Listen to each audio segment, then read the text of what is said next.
তোমরা সব হেঁটেই বেড়াচ্ছ, একটা গল্প শোনো তাহলে। হ্যাঁ বলো। একবার আমি তখন বেশ ছোট, আমার দাদার সাথে হেঁটে বেড়াচ্ছি, দেখি একটা এলিয়েন শিপ যার মানে কোন গ্রহে যেন এলিয়েন থাকে, ওরা এসে নামলো।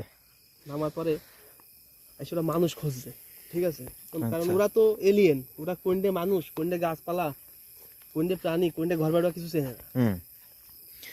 তো এসে ওরা দেখে ঘুরতে একটা তেল পাম্পে গেছে, পেট্রোল ডিজেল পাম্পে দেয়, ঠিক আছে। মেশিন কাছে যেয়ে বলছে, এই তুই কি মানুষ? এর মানুষ কারা?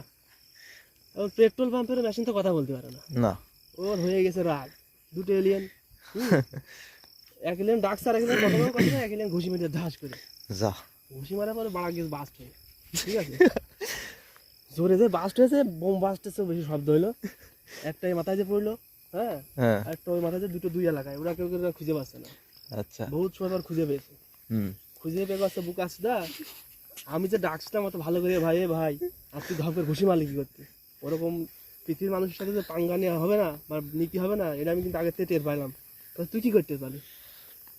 কষে দেখেছিস ওগার ধন গার উপর দিয়ে পেঁচিয়ে, ঘাড়ের উপর দিয়ে পেঁচিয়ে, আর এই পাশে মাথায় গুজে রাখা জায়গার ধন বড় হয়, এটার সাথে পাঙ্গা নিতে হয় না।